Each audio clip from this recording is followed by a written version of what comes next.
for us, being parents now, some of the guys were asking up at men's conference, so Louis, how's Zeke doing? I don't know, he's just getting huge. I think we're raising a giant. He's humongous. Right now, like he's going to be 4 months on Wednesday, and he's almost 20 pounds. Yeah, huge, right? And yeah, that's a good thing, right? I mean, I'm getting a workout, man. My biceps are going to be huge. And actually, he's in 12-month clothes right now. There he is. He's over there. You guys want it? There he is right there. Can you see him? Can you guys see him over there? Yeah, there he is. Loretta's like, "Hood, hood." You have to lift with your legs, Pastor Loretta. And Zeke, like I said, man, I think we're raising a giant. This morning, I planted a beanstalk in our backyard because he'll need that one day. But we actually have a photo of him. Can we show that photo up on the screen, please? Give me a photo of Zeke. There he is right there.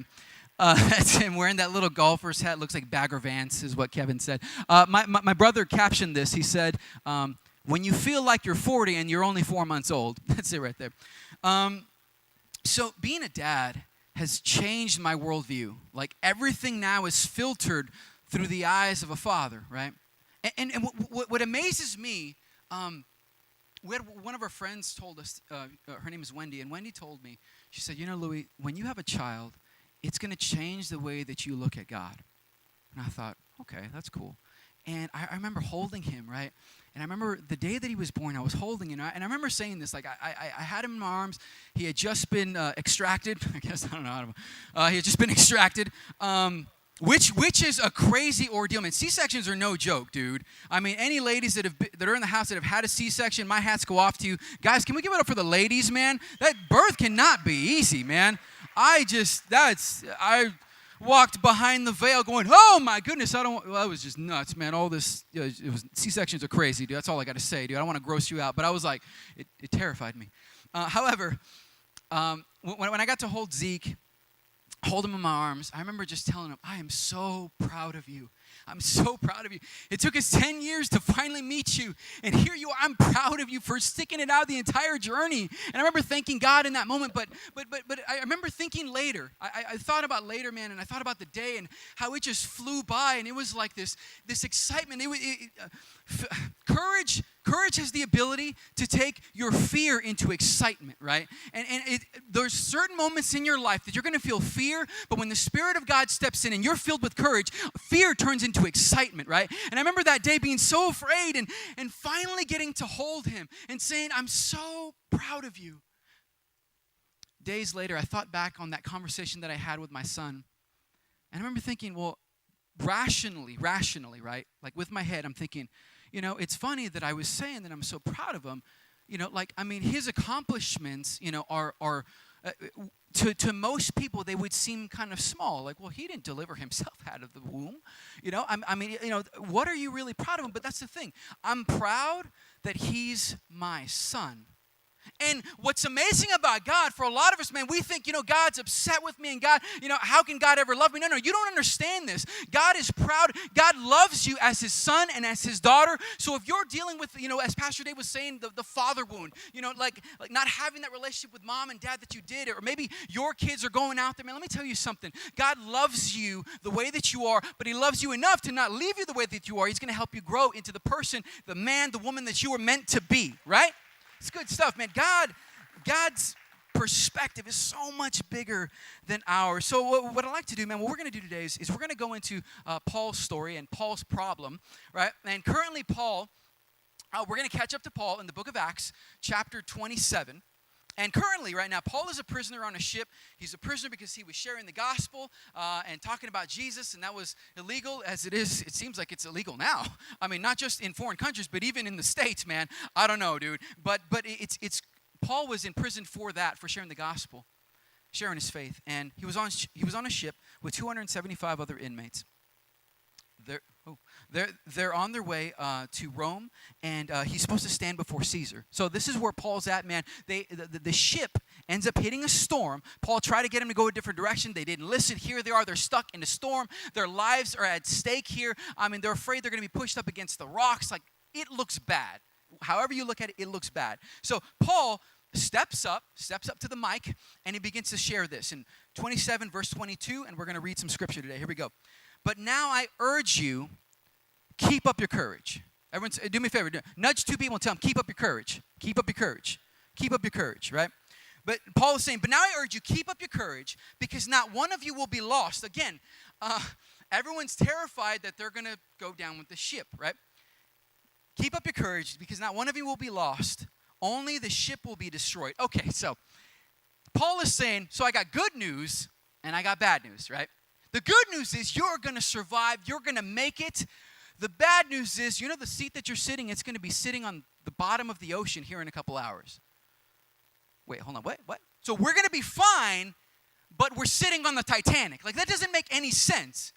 No one's going to perish. No one's going to die. No one's going to drown. But we're all sitting on a sinking ship. What? Like, that makes no sense. And Paul qualifies this statement by saying this, verse 23. Last night, an angel of the God to whom I belong and to whom I serve stood beside me. Let me stop there. Some of us, we're still trying to figure out who we are. We talk a lot about, like, I want to be who God says I'm supposed to be. We say that a lot, right? Like, I want to be God's man. I want to be that man that God wants him to be. I want to be that woman. I want to be that husband, that wife. I want to be that son, that daughter. I want to be that student, that person, whoever that is. And we struggle with the question, who am I? Everyone say, who am I? There's a question that we say oftentimes, who am I? But I think the bigger question that can be answered before who I am, it's not who am I, it's whose am I? Who do I belong to? Because if I belong to God and God has a destiny in front of me, he said, I know the plans that I have for you, bro. Plans to prosper you, not to harm you. God has plans for your life, right? So this question of who am I, it needs to be answered first, whose am I? Paul said, last night, an angel of the God to whom I belong to whom I serve, stood beside me and said this, do not be afraid, Paul. You must stand trial before Caesar, and God has graciously given you the lives of all those who sail with you. Do not be afraid, Paul. See, I think a lot of us, man, we have fears. All of us have fears. We have fears of the future. We have fears that the past will catch up with us. We have fears. I mean, shoot, man, I was talking to our students last Wednesday, and I'm thinking now, about Zeke's college. I'm thinking now about, what is retirement going to look like? I'm thinking now, like, my God, we got to own our own house soon. I'm thinking about all these things. I'm not trying to worry about these things, but I'm like, okay, we got to start working on some of this stuff before too long. But we all have some fears, don't we? I'm going to ask you to do something for me. What I want you to do, I'm going to give you 10 seconds. 10 seconds. And I'm going to ask you to do something you don't normally do in church, and that's talk. And what I'm going to ask you to do is I'm going to ask you to talk to the person next to you, to your right, to your left. You're going to talk to 3 people. If you got to turn around, you got to turn around. If you got to yell across a row, you got to yell across a row. But what I want you to do is I want you to tell them a fear that you had when you were growing up, and they're going to tell you one of theirs. Go. 10 seconds. Go. Tell them. What's something you were afraid of? Go. Don't be embarrassed. Tell them. Something you're afraid of now. Something you're afraid of then. The future. Death. Something. What are you afraid of? What are you afraid of? Tell them. Hear them out too, man. You got to hear them out too. It ain't just about you. Hear them out. There we go. 5 more seconds. Wrap it up. Come on, wrap it up. Here we go. 5 more seconds. 3, 2, 1. Bring it back. Okay, so here's the thing about fear. We all have fears. The people around you, you're probably surprised that they talk to you because you don't talk to them too often. I'm glad that you did. Congratulations, by the way. You just had your first conversation in church. But here's the thing about fears. Fear and excitement are on opposite ends of the spectrum. And what Paul was saying, he was saying, men, you've got to keep up your courage. Everyone say, keep it up. You got to keep up your courage. So by that statement, what Paul is saying is you might not be able to control the crisis, but you can control your courage, right? So because we all have fears, all of us have fears, I believe here what Paul is trying to encourage us is to keep up your courage because there's something that God is taking you towards. Check this out. My courage cannot be found in the situation. It has to be found in the Spirit. My courage must not be found in the situation. It must be found in the Spirit. Because if my courage is tied to a relationship and it's tied to, sometimes we're like, well, I'm not happy in my marriage. Well, is your happiness based on how often you get along with your wife or your spouse? I mean, if that's the case, it's not going to happen. You can't be 100% happy because you're not always going to agree on everything. And if you agree on everything in life, man, that's kind of a boring marriage. You know what I'm saying? Like, sometimes you're going to have disagreements. So if my courage is tied to a relationship, what happens when the relationship begins to sink? What happens when the ship goes down? I got to be careful how I say that, by the way. What happens when the ship goes down, right? When the ship goes down, my courage, some of y'all just got it. My courage goes down with it. So if my courage is tied to a relationship, then when it goes down, when it struggles, I struggle. Now, if my courage is tied to my bank account, you know what I'm saying? Like, money is security, I get it. We need it to buy things. We need it to survive at times. But if my courage is tied to my bank account, what happens when we have a struggle? What happens when someone in your home loses their job? What happens when you lose your job? What happens when you get a pay cut? What happens when you get demoted? What happens when the bank account hurts and the ship goes down, you go down? If my courage is tied to my abilities, this one's a rough one, because there are men and women that I've talked to that their abilities were challenged in a certain way, sometimes health-wise, and when they're facing illness, it's like, I can't do what I used to do. And then depression sets in. You know what I'm talking about? Like when you can't do when you don't feel as strong as you used to be. Dude, I remember we were playing flag football a couple years back, and I think I was 30 or 31. I'm 33 now, and I was like 30.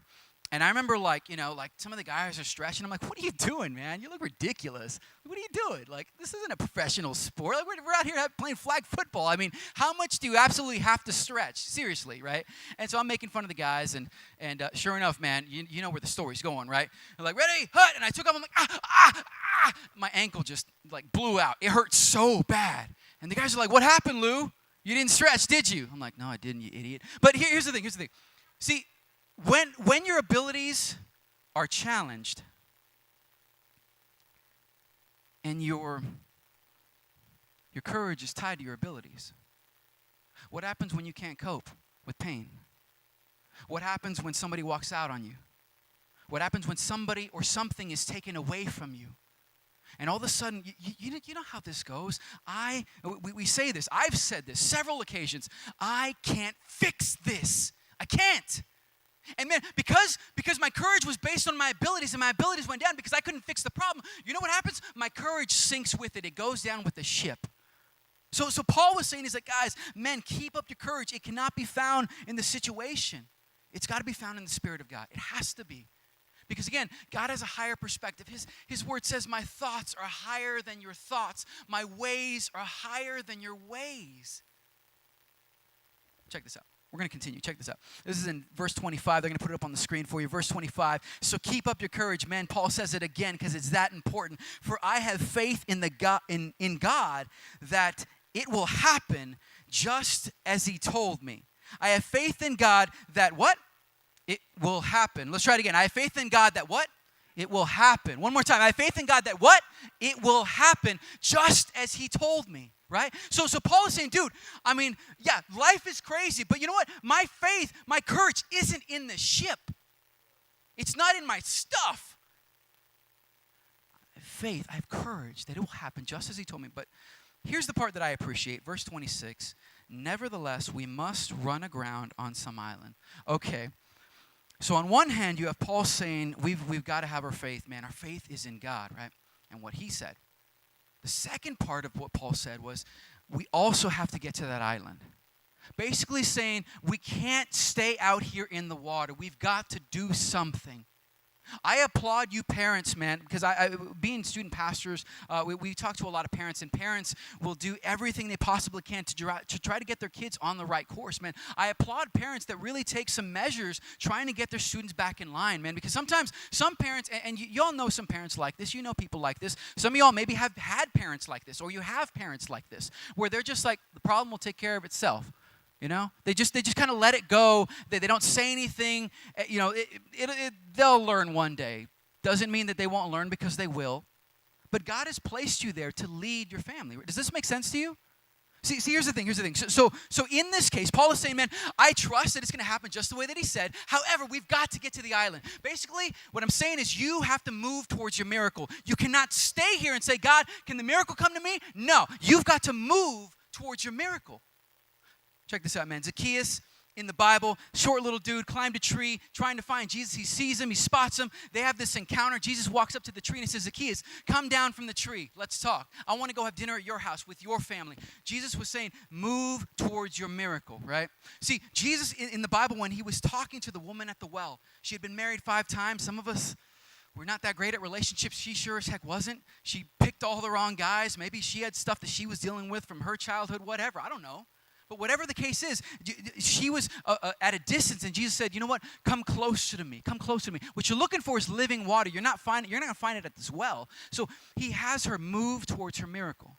When Lazarus was gone. He was dead. He was in a grave. He was in a tomb. And Jesus said, Lazarus, come out, come forth, come towards me. See, Jesus will oftentimes ask you or tell you, command you to move towards your miracle. Your miracle is going to take some work. Now, I don't know about you, but as long as I know that the miracle is there, as long as I know that the purpose is there, as long as I know that, okay, yeah, I might get there one day. It might not happen today or tomorrow, but I'm willing to put in the work. How about you? You guys willing to do that? Because your miracle awaits you, but you've got to put in the work. You've got to move towards your miracle. So Paul, actually, let me stop for a minute there. Jess and I were concerned when we were pursuing having Zeke, as you can see that 20-pound turkey over there. When we were pursuing our child, and in a lot of ways, and then we had to take some drastic measures that we thought we would get a lot of criticism for. We did. Like, we thought that if we did IVF, that's in vitro fertilization, that's kind of like letting the egg harvest in a test tube, essentially. Like, we thought we were going to get people like a lot of our church, or maybe just other people in our community or supporters. We thought they were going to say, you need to have more faith in that. Why don't you just allow God to bring you a child? Like that, that's how we felt we were going to get a response from people. Because again, in the Christian community, sometimes I feel, don't get me wrong, man. I mean, faith in this, just the way Paul said it, man. I believe that it will happen just the way that he said. Nevertheless, I'm going to move towards the miracle. However I can get there, I'm going to move towards the miracle, man. And God has been faithful to his word.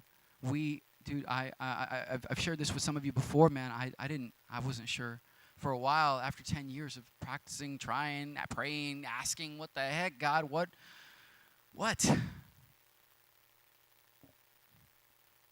move on. Acts chapter 27, verse 33. Just before dawn, Paul urged them all to eat. For the last 14 days, you have been in constant suspense and have gone without food.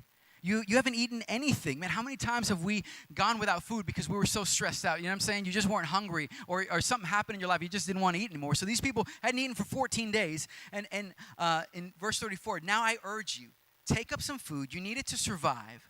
Not one of you will lose a single hair on your head. Some of us that have some thinning hair, dude, that's awesome. Like, I wish God would say that more often. I'm like trying to hold on to all my hair. But anyways, all right, so here's what it says. You need it to survive. Not one of you will lose a single hair on his head. After he said this, he took up some bread, gave thanks to God in front of all of them, broke it, and began to eat. They were all encouraged and ate some food for themselves. How is it that Paul had so much peace in the storm? How is it that Paul had so much peace during the problems? Because here's the thing, when you know your purpose, when you know God's purpose, you will always find peace. When you know God's purpose, you will always find peace. Always, 100% of the time. Because you know that God's got you. You know that the promises are in him. Yes and amen. How many of you in here have ever had a miracle in your life that God has delivered on, where you had a promise in your life that God has delivered on? Because let me tell you something, guys. If you've had a miracle in your life, can you do me a favor? Can you give God another praise and give it up for God? Because there's some people in here that need to hear that come out of your mouth. So some of you guys know what it's like to experience your miracle. Some of you in this room right now, you're waiting on a miracle. You're pursuing a miracle. You haven't gotten there yet. You've been praying for something. You've been praying for peace. You've been praying for faith and for hope. You've been praying for a certain relationship to be reconciled. You've been praying for maybe your marriage to be reconciled. You've been praying for maybe just some perspective because you don't know what to do in the next season of your life. Man, it's graduation season, and we have tons of students that are just unsure what the future looks like. Let me tell you something, guys. Your purpose is when you can see that your purpose is God's purpose, you will always find peace. I had a guy up at men's conference. We were talking, and he was telling me, he's like, Louis, do you want to make God laugh? Go ahead and tell him your plans. Go ahead, tell him what you got planned. Because the moment that you tell God your plans, he's going to be like, I got something different in store for you, bro. I got something so much different in store than what you originally thought. I remember Jess was, she was in, which again, I bring this up. We're very open and honest. We had struggled with a pill addiction, where my wife was addicted to prescription pills. She had shared this on Mother's Day already, but and she had also shared that she went to rehab in Stockton. Stockton's a crazy city, dude. I mean, I remember she was telling me, like, you know, there was gunshots like by the fence of their thing. There was bullet casings, like, you know, like a couple yards from her room. It was nuts. I remember her telling me that these women, they would come to her for prayer, and then she would say, like, why are you coming to me? Like, I'm just as messed up as you. Like, why are you coming to me? And I remember, like, praying about that night, and I remember, like, just feeling like almost like, you know, this is going to be part of her recovery. The fact that God is using her in this moment, using her in her pain, that God's purpose never left her. Does that make sense to you? God's purpose has not left you. No matter the mistakes you've made, God's purpose has not left you. It never left. So for Jess, man, these women would come to her and she would pray with them and just speak life to them. And I remember just like getting to watch that at times, because I did go up there and see her and see, you know, these girls come around her and stuff. It was really cool to watch. But this is the thing. When you have purpose, you're going to have peace. Check this out, man. Paul knew this. Watch this. This is in Acts chapter 27, verse 42. Watch this. The soldiers planned to kill the prisoners to prevent any of them from escaping or from swimming away and escaping. But the centurion wanted to spare Paul's life and keep them from carrying out their plan. Here's the thing about God. God's plan will always outweigh the enemy's plan. Always outweigh it. So in this, verse 43, he ordered those who could swim to jump overboard first and get to land. Wait a minute. Hold on. Wait. Time out. Didn't Paul say that God was going to deliver them? Didn't Paul say, hey, no one's going to be lost here? Didn't Paul say that? That God's going to do it the way that he said he was going to do it. Like, just as he said, it will happen just as he said. But yet guys are jumping overboard and swimming towards land. But you also have to remember what Paul said. He said, nevertheless, we've got to make it to the island. And in this, watch this. And it says, the rest were to get there on planks and other pieces of the ship. In this way, everyone say, in this way. Say it again, say, in this way.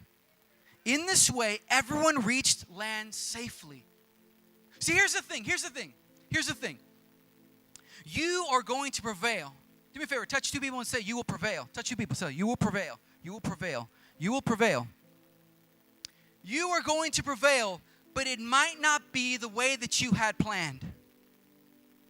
You are going to prevail, but it might not be the way that you had planned. Because let me tell you something. Jess and I had a plan. We had a plan. We had a plan of how, you know, our life was going to be. Shoot, we had plans to go to, like, Italy at our 10-year anniversary. We're married now 11 years. It hadn't happened yet. I mean, we had a plan that we were going to have a baby after the first year of marriage. 11 years here. All of our plans are like 10 years late. Anyways, imagine that. I don't know what your plans look like for your family, for your life, for yourself, for your future. But you will prevail. It just might not be the way that you had planned. Your miracle is still there. Your promises are still there. God has not taken that away. And some of us are thinking, God, I'm not as strong as I used to be. God, I'm not as happy as I used to be. God, this situation messed me up. What they said to me, what they did to me, what I did to them, what I did, that messed me up. But here's the thing, your courage is not found in the situation. It's found in the Spirit of God. And in this is where we find our courage. Can we go back to verse 22, guys? They're going to put verse 22 back on the screen. Verse 22 back on the screen. Verse 22. It says this, but now I urge you to keep up your courage. To keep up your courage. This, sir, ma'am, bro, sweetheart, this is your responsibility now. You must keep up your courage. Paul said, I urge you, it's important that you keep up your own courage. I can't do it for you.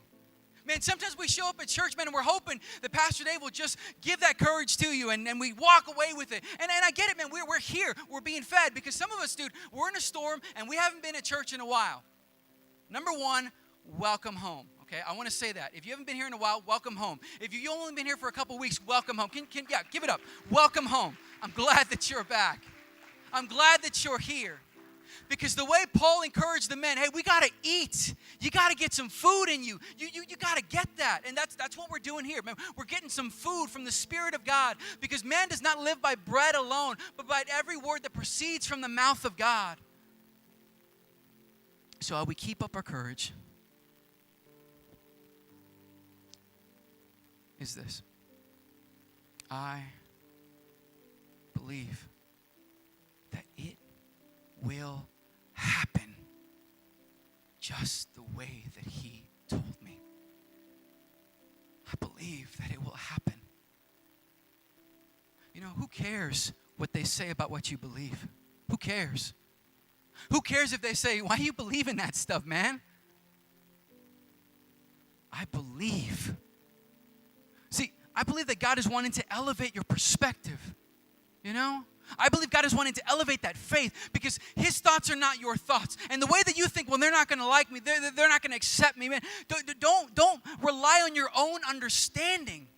His thoughts are not your thoughts. His ways are not your ways. And the same way that in the scripture here, some got to the island on a plank of wood.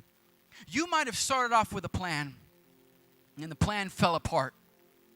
And now you find yourself going, well, what do I do now? You will prevail. You're going to prevail. I'm telling you, you're going to prevail. You're going to prevail. Do me a favor, say, I will prevail. Say it again, say, I will prevail. One more time, say, I will prevail. I will prevail, because here's the thing, I will prevail. Because it will happen just the way that he said. Do me a favor, can everyone stand on your feet? Please stand on your feet, stand on your feet.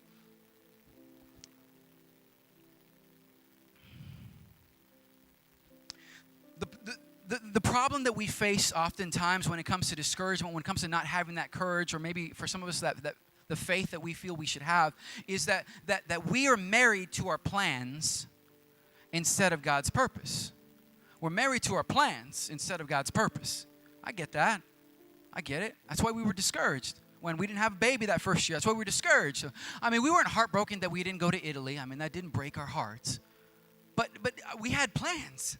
All of it changed. All of it. Let me share something with you about fear, man. I was terrified when, I remember the day that Zeke was born. I remember pacing back and forth in the room, right? And I'm pacing back and forth. And this is before, like, they're prepping Jess and you know, they're getting ready. I don't know, sharpening instruments. I don't know. Like, that stuff's crazy, man. So again, some of you women, you guys are heroes, dude. Seriously. I'm like, I couldn't do that. And but I was pacing back and forth. And I remember just like thanking God. God, you were faithful to your word.